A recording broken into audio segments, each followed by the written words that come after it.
everybody. Thanks for tuning in. This is Ingrid Kirazinger with the Positive Impact Project, and we're here with Ben DeSoto today, who's going to talk to us a little bit about his work as a photojournalist and the things that he does to make that positive impact in the world. So thank you so much for joining us.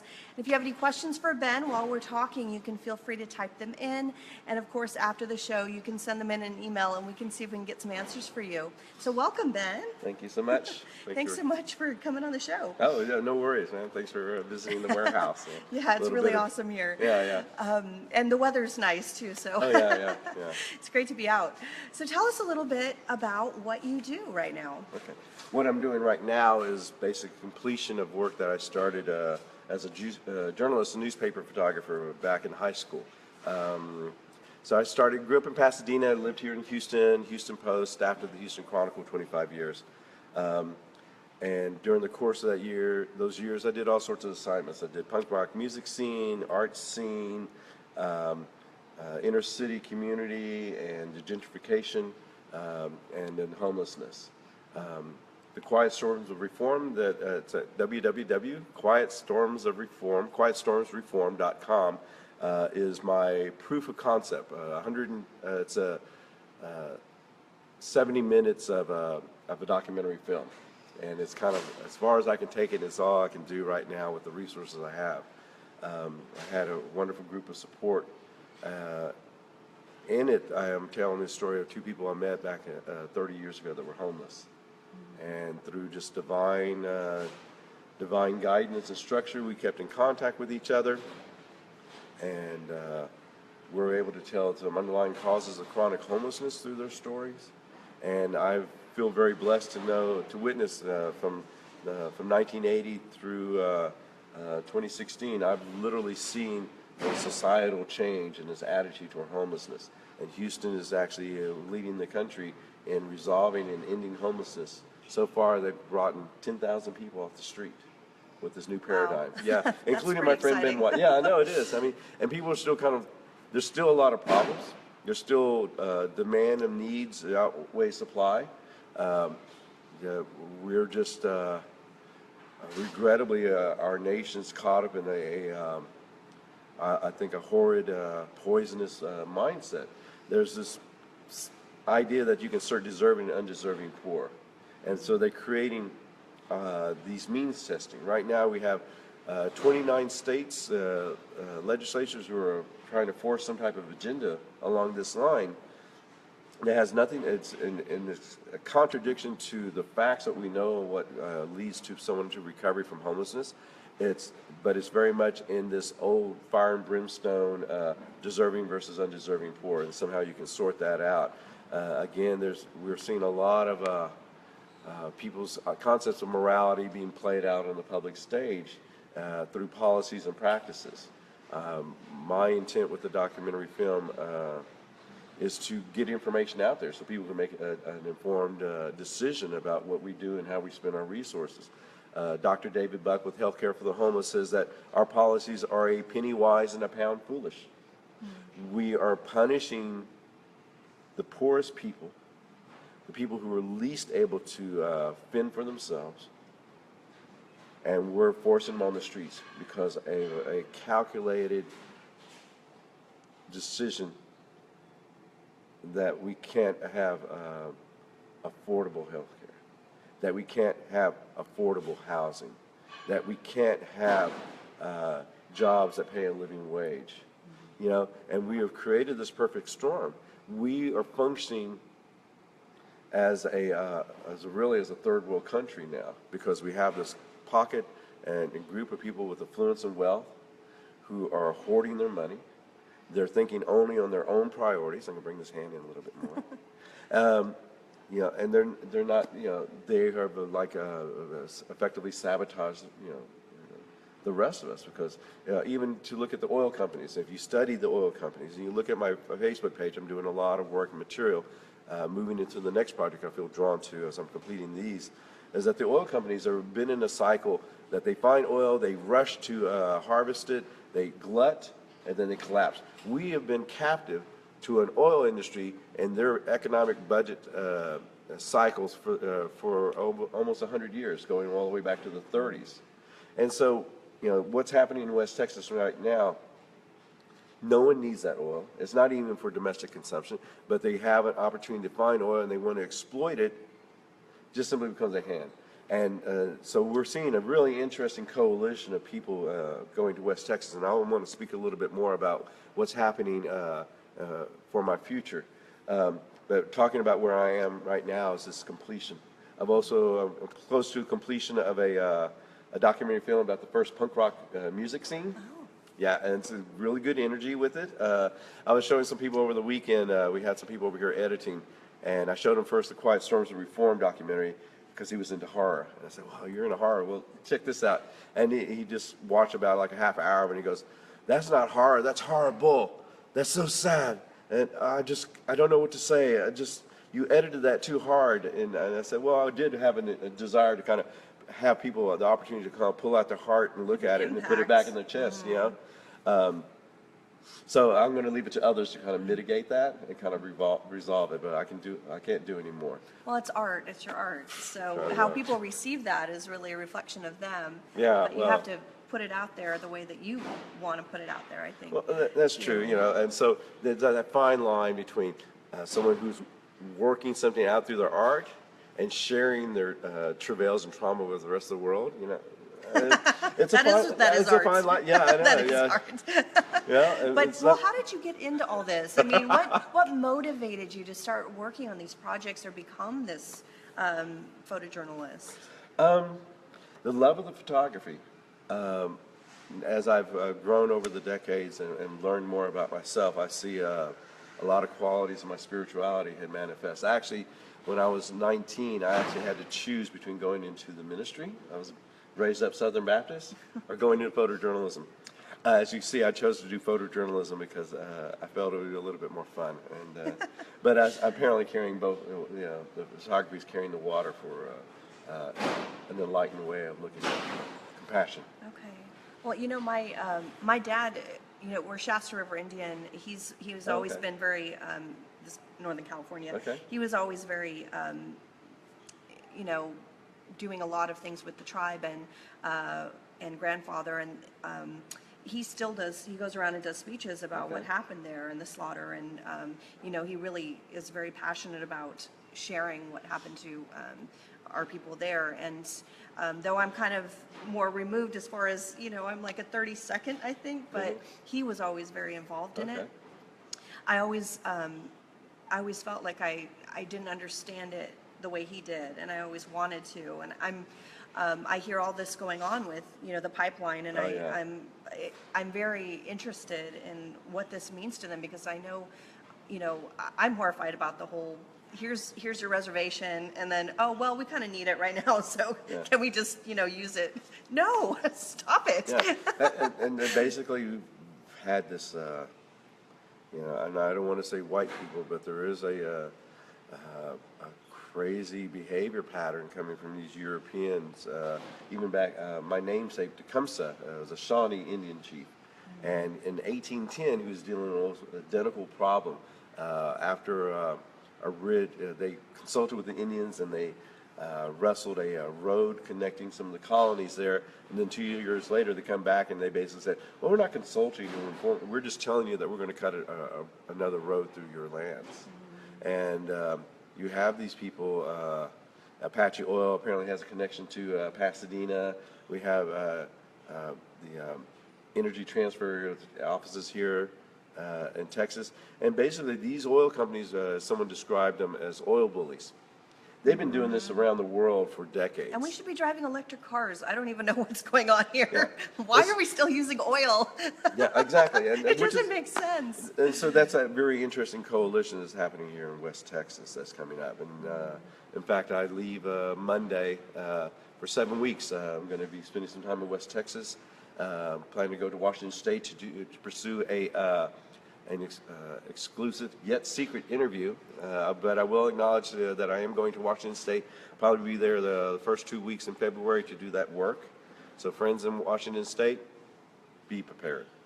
And well, all I can say, that's it. That's excellent. Yeah, and so that's kind of the future plans right now. So I don't know if we're going to walk them around. We're going to sit here, but if you go around the other side of the wall, there's about 20 boxes that has. That's all going to. I've been very fortunate. Studio One Archive, Patricia Hernandez, working with an artist group, and they've invested in artists and helping them get their archive. So I have about like 600 rolls of film shot over almost a 25-year period, dealing with a lot of street photography.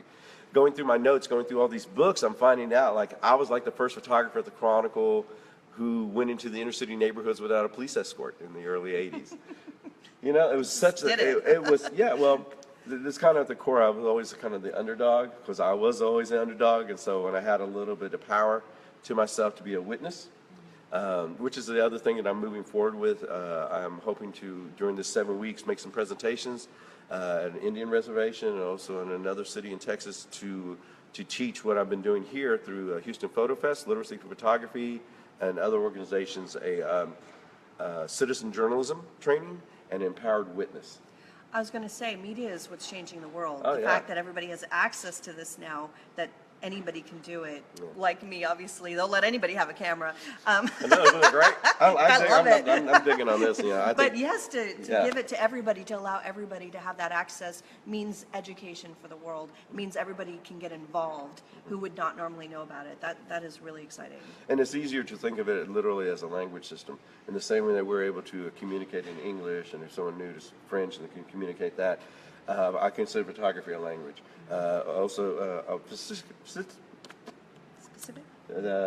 Sophisticated. That was much bigger. Yeah, really. Multiple syllables here. It's early in the morning. I was up late editing last night a little bit. But it's a language system. Our ability to, like a picture's 1,000 words type of thing, we can convey emotions and feelings. We can give a sense of place. We can create a sense of intimacy. All these things that we can use our language to do.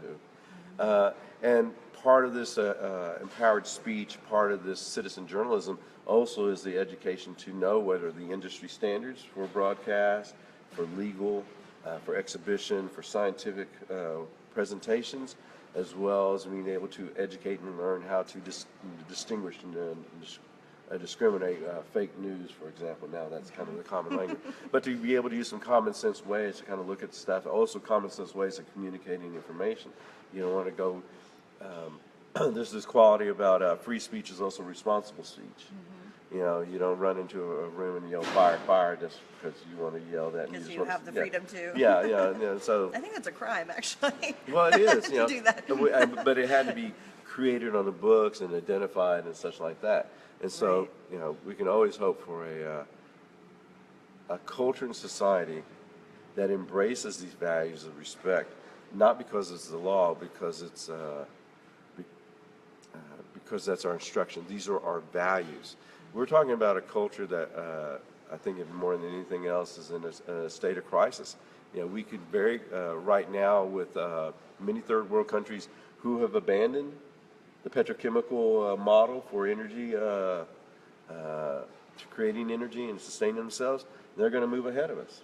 We have effectively been caught up by the oil companies in a old way of doing things. It's almost like if we were all ready to, almost like in the 1880s, those who were still horse and buggy had control, and they were shutting down the cars and the railroads systems and things like that.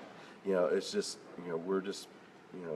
we're being held captive by someone for their own profit. We're not benefiting from that. They're going to destroy the West Texas area and that desert area to run these pipelines, pull out oil in the ground that is an invasive and painful method of extracting this oil. And it's not even coming to a refinery to be for jobs here in the United States. They're piping it to send it to a refinery in Mexico. And for anyone who consider themselves American first, that business plan in itself is, what's the best way to describe that? I mean, is that, greed? Is that greed? I mean, are they they can't even look at themselves and go, oh, well, here's got all, we can, instead of running these pipelines, why don't we run the trunk for all these solar panel farms so it can be part of the grid system? Why don't they invest, instead of pipelines and this old technology, why aren't they making new solar panels? Why? Because it's not easy for them to think outside the box or for them to change what they've set up as their greed paradigm. And it's hard when you have a certain amount of money for someone to say, why don't you just make less money and everybody else can live a better life? And they go, more money or other people. Well, yeah, and it's a tough call for some people, apparently. Well, no worse than for any other person caught up in an addiction. They have to kind of take reality and take it. Because they're caught up in greed, their lust of money, not money in itself, but according to Christian studies, it's the lust of money that is the root of all evil. Well, a hole that they think is being filled by that. And it's obviously doesn't.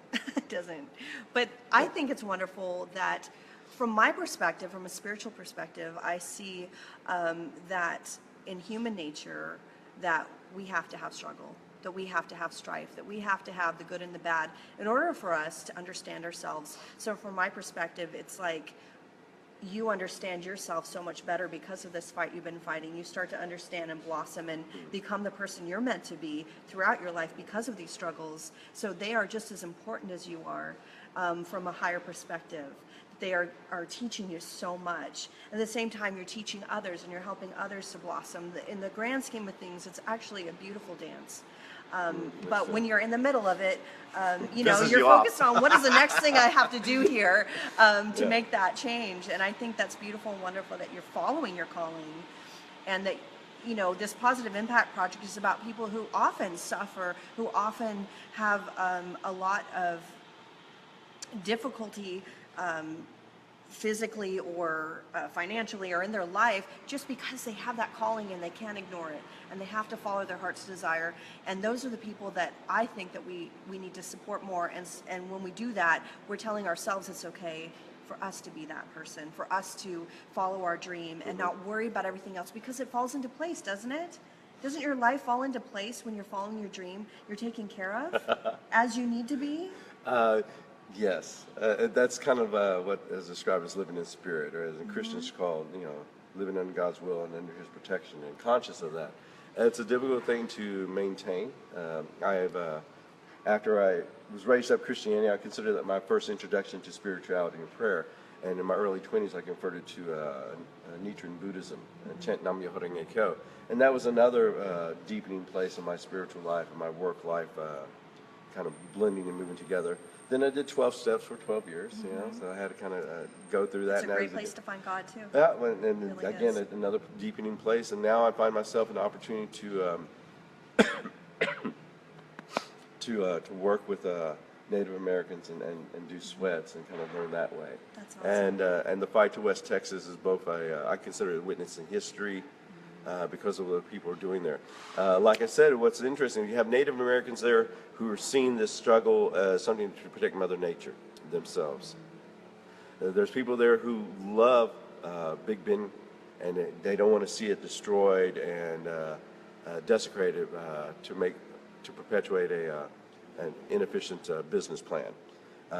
There are those here who are there for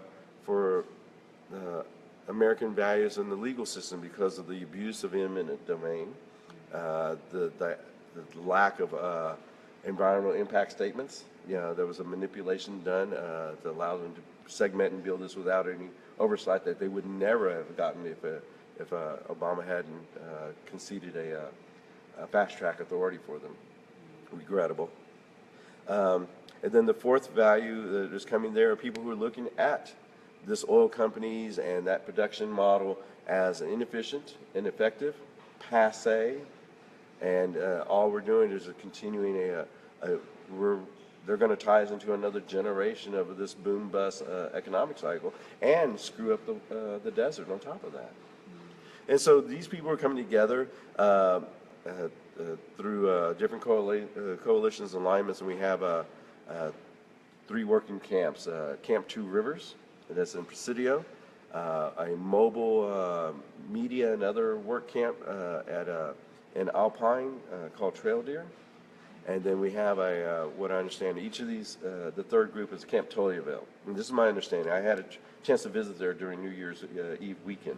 So I was able to say goodnight to the old year around a campfire. I went to bed at 12:10, and then woke up at dawn with with prayer ceremonies that were conducted through Society of Native Nations there at Two Rivers Camp that Sunday morning, January 1st. Wow. I was able to see that. It's quite a beginning. Yeah, no, it was really a strong start. My 7 weeks that I'm going to talk about in a little bit.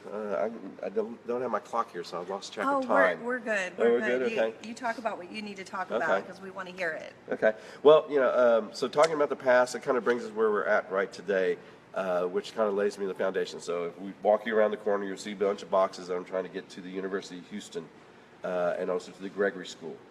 These are my overshoots. These are all the assignments over the decades that, Ben, you overworked that assignment. Didn't really need to see that. Of course, my personal favorite is when my boss calls me to the office and goes, Ben, poor people are not paying your salary. Why are you doing this? And I sat there and I looked at him and I go, because it's a story, and An important one. It was seasonal. When I first started the Chronicle, I was 23. I was real young, kid. I mean, everyone else was like 10 years older. It was mystical to how I was able to kind of fast track from in that 4-year period from meeting a photojournalist, Fred Bunch. Fred, are you listening? And he was considered my first mentor. I met him in high school, and then within 4 years, I was working beside him. And for me, that was heaven, and I had no other dream other than just to do that and be that. And so when the Chronicle and I separated in 2006, it was a bit of a blow for me. But I had all this material outside the building because they didn't want it. And so if they want to come get it, yeah, I know. So if they want to come get it, they're welcome to it. But it's going to be at the libraries now. The videos are effectively done now. I'm hoping to teach and waiting for that, but it's limiting. That seems like the logical next step for you to get that out there, teaching. Yeah, and I'm trying to do that, but we'll see. It's the last fall was a bit difficult to concentrate on the edit. I wasn't very good at freelancing anyway, so I didn't really have much freelance work, and just settled down and started working through 3 months, and they had a couple of things happen that kind of made the time alone more painful, but it was like this is one of the beauties about working with and challenging your depression. It was like riding an old roller coaster ride. You climbed up here, dropped down here, bank left, bank right. This is the loop. This is where you get hit by water, and then we climb out and begin again. And so that's how the last half of the year was kind of into that. And then as we witnessed the fight in Standing Rock, I felt a real heart to be there and support that. That's great. And then you were able to get out there. And well, not to Standing Rock, but I was able to make it out to West Texas, and so that's where I can. Yeah, so that's what I'm hoping to do. I'm hoping to contribute to organizing the media and contributing and kind of organizing. Basically, I'm bringing my skill sets, working Super Bowls and natural disasters or other big events, and kind of coming in and bringing that together. So I hope I'm well received and we'll be very successful, and we'll give the headlines for Donald Trump's inauguration real competition with a protest on the same day on an international bridge. That's great. So where can they go to see more of your stuff? I have a website, bendesotophotograhy.com, so you can get see a larger body of work. I have extensive studio skills. I have a warehouse here. You'll see that. You'll see my documentary work and journalism work there. Quiet Storms of Reform is specific to that. If you send me an email through Facebook, Ben Tecumseh DeSoto on Facebook.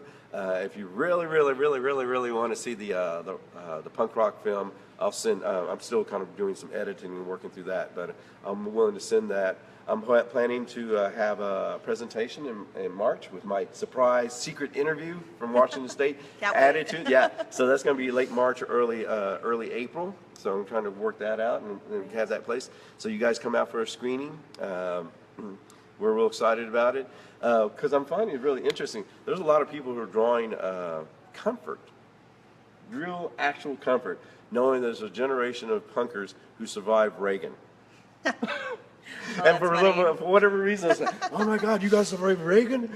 Really? How was that like?" I said, "Well, we had a lot of great music, a lot of great art. You know, we saw people, structurally go insane. We saw, a whole Reaganomics. yeah, wasn't oh so God, bad. yeah, really. Yeah. My grandfather had a life-size poster of him in his den. So he was in a couple wars and he got a medal from him. So Oh, he worshipped Reagan. Yeah. But He wasn't a bad actor, and I think his role as president is crowning achievement.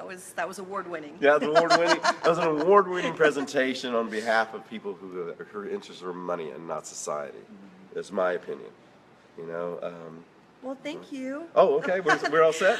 Thank you so much for being okay. on. Did you have anything else? Oh, okay. Well, like I said, these next 7 weeks are going to be good. I have a PayPal account. I don't know if I want to shout that out, but I do have a PayPal account. We'll put a link. Oh, okay. Yeah, if you want to help me, I would really, really appreciate it, and I'll make sure you guys get some exclusive videos and other things like that on my trips. I'm just kind of starting this out. I've been kind of playing around with this thing the last 3 days and trying to figure out how to communicate this, and so you came along and kind of helped make that happen. So this is really good. So this is what I would call like a divine order, being in spirit, living in within seeking out God's will, living in the moment in the best possible way. I try to encourage that around the people I hang out with and draw that encouragement as well. Like I said, I really appreciate you coming and expressing interest in my work, and thank you. Yeah, thank you so much.